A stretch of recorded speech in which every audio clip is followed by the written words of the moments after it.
वो अभिभूत करने वाली है। और इसलिए बहनों और भाइयों, आज हम सब आपके पास आए हैं आपसे कहने के लिए, आपने देखा होगा जो काम अयोध्या में हुआ है, प्रभु रामलला 500 वर्षों का इंतजार समाप्त करके फिर से अयोध्या में उनका आगमन हुआ है। क्या ये काम कांग्रेस के लोग कर पाते क्या? क्या ये काम कांग्रेस के लोग कर पाते क्या? देखो, जब भगवान राम को 14 वर्ष का वनवास हुआ था तो उन्होंने उस समय भी उस कालखंड का उपयोग भी कहां किया? सबसे पहले जब अपने स्वयं के अयोध्या से उनको वन के लिए जाना पड़ा तो उन्होंने इसी छत्तीसगढ़ की तरफ रुख किया, क्योंकि ननिहाल नजदीक था।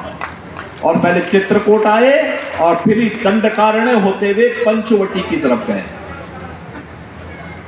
और उस समय भी उनके सामने चुनौती थी, और चुनौती यही थी कि उस समय भी रावण के कुछ राक्षस उस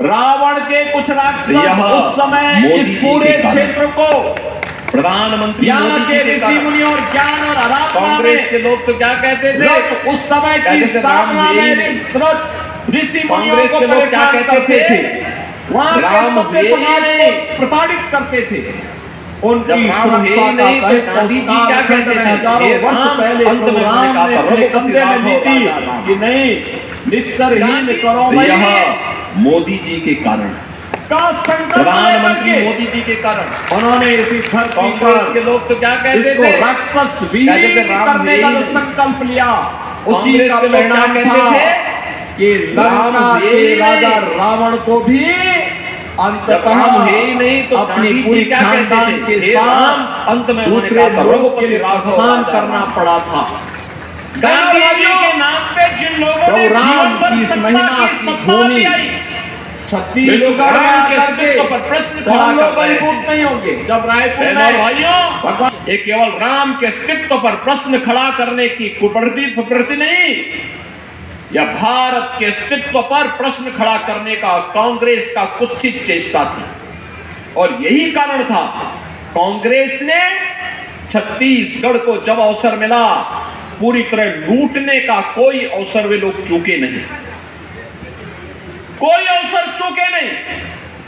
भारतीय जनता पार्टी की सरकारों ने, चाहे वह डॉक्टर रमन सिंह की छत्तीसगढ़ की सरकार रही हो, चाहे वो वर्तमान में श्री विष्णुदेव साय के नेतृत्व की सरकार हो, इन लोगों ने यहाँ के गरीबों के लिए, पिछड़ों के लिए, वनवासियों, आदिवासियों के लिए, उनके उत्थान के लिए प्रधानमंत्री मोदी जी के नेतृत्व में और श्रद्धेय अटल जी के नेतृत्व में जो योजनाएं बनाई थी, कांग्रेस ने अपने 5 वर्ष के कुशासन में ही उन्हें पूरी तरह समाप्त करने का प्रयास किया, पूरी तरह समाप्त करने का प्रयास किया। और मुझे तो बताया गया कि इस प्रतिष्ठित सीट पर कांग्रेस ने यहां के पूर्व मुख्यमंत्री को, श्री भूपेश बघेल को ही अपना प्रत्याशी बनाकर के उतारा है।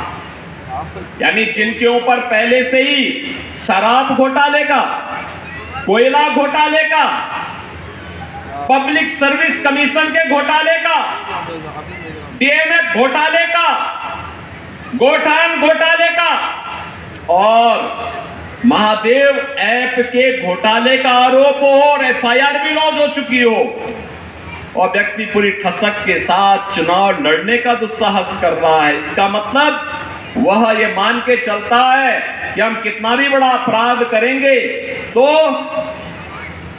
हम लोग समाज की आंखों में धूल झोंक करके सत्या त्याग लेंगे।